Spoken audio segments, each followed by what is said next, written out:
Narito na ang numero 1 pagbabalita sa radyo na araw-araw.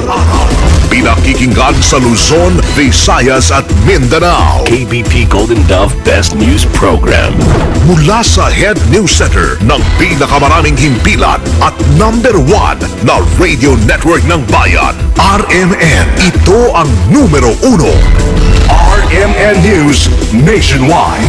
RMN News Nationwide.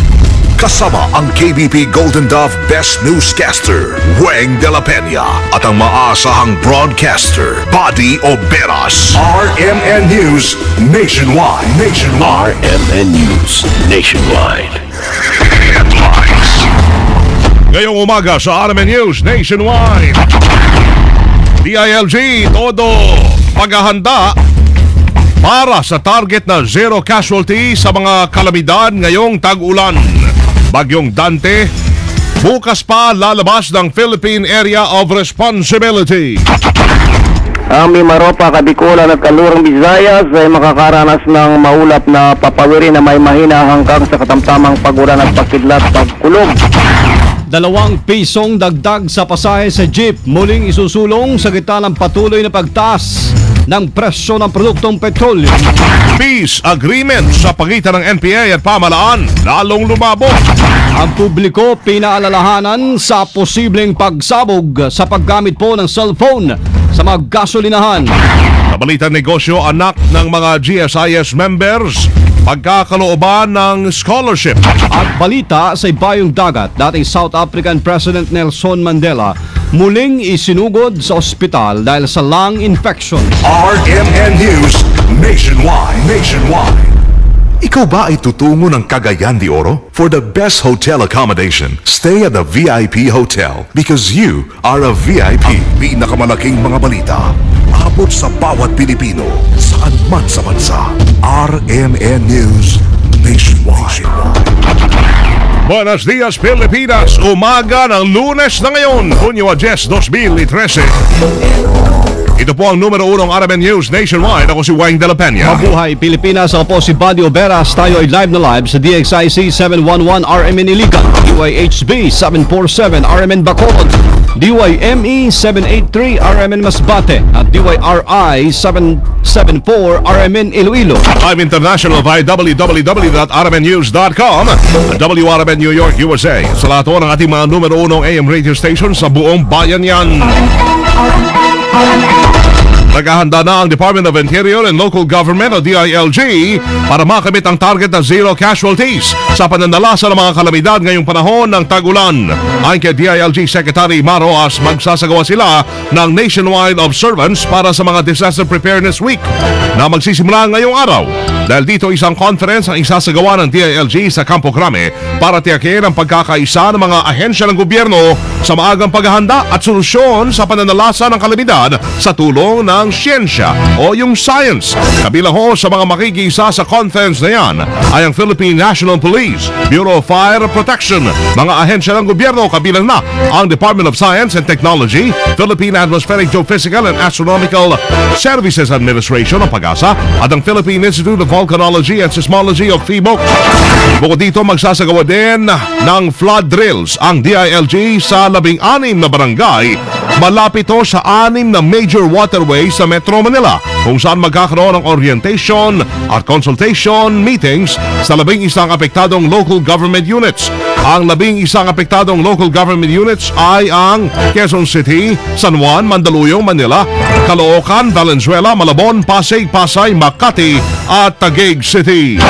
Sa panahon bukas pa na umaga, inaasahan po makalabas ng Philippine Area of Responsibility ang bagyong Dante. Sa interview ng RMN, sinabi ni Pag-asa weather forecaster Manny Mendoza na huling namataan ng Tropical Storm Dante sa layong 1,030 kilometers silangan ng Basco, Batanes. Taglay nito ang lakas ng hangin na umabot sa 75 kilometers per hour malapit sa gitna at pagbugsong aabot sa 90 kph. At inaasahan pong kikilos pahilaga-hilagan silangan sa bilis na 15 km bawat oras. Ayon pa kay Mendoza, makakaranas ng maulap na papawirin na may mahina hanggang sa tamtamang pagulan at pagkidlat pagkulog ang Mimaropa, Calabarzon, Kabikulan at ang kanlurat gitnang Kabisayaan habang magiging bahagya pong maulap hanggang sa maulap na may pulo-pulong pagulan at pagkidlat pa rin at pagkulog lalo sa dakong hapon o gabi ang Metro Manila at nalalawing bahagi naman ng bansa.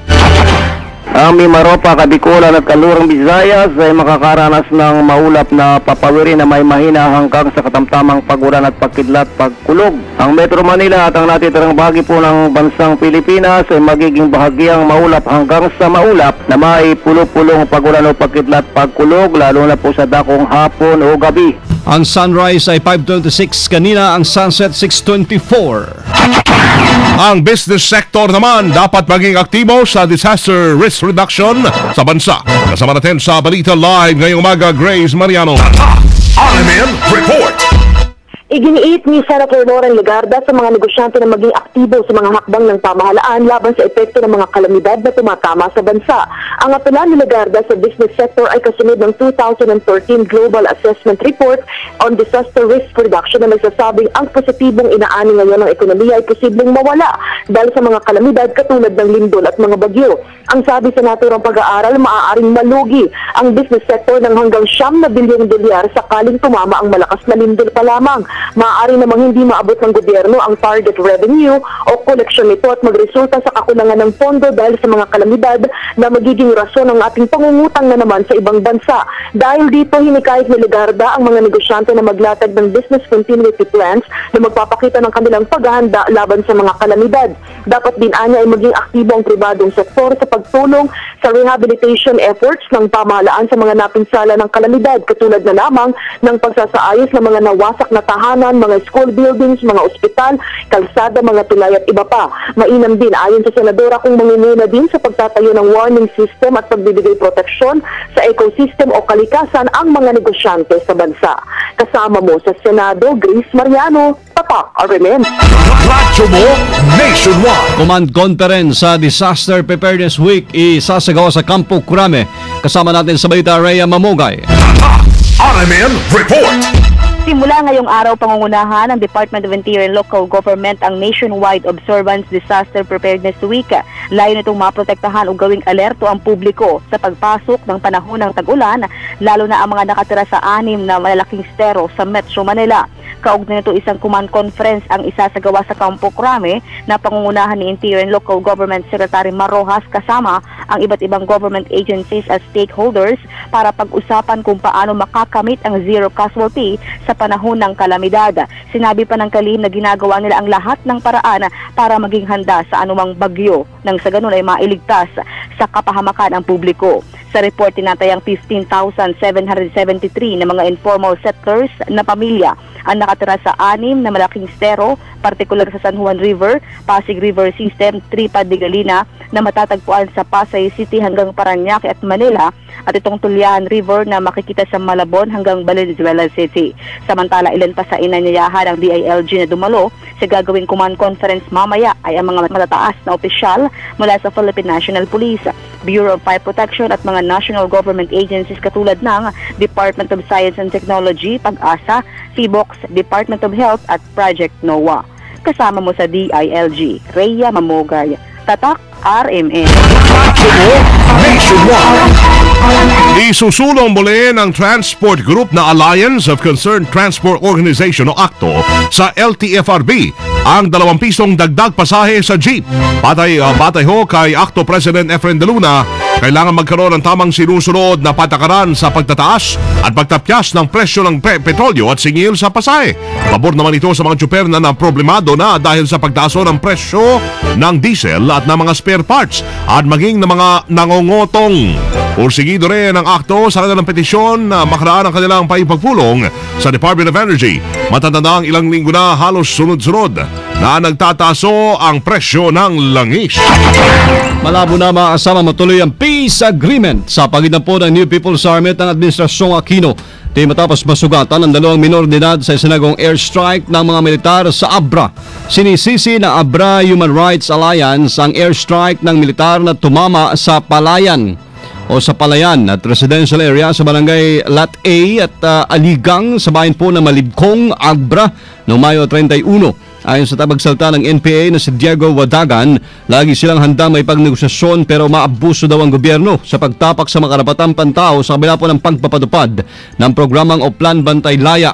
Bukod dito'y nilinaw ni Wadagan na pumalya ang gobyerno sa pagpapatupad ng Comprehensive Agreement on Respect for Human Rights and International Humanitarian Law na napagkasunduan ng pamahalaan at ng National Democratic Front noong 1998.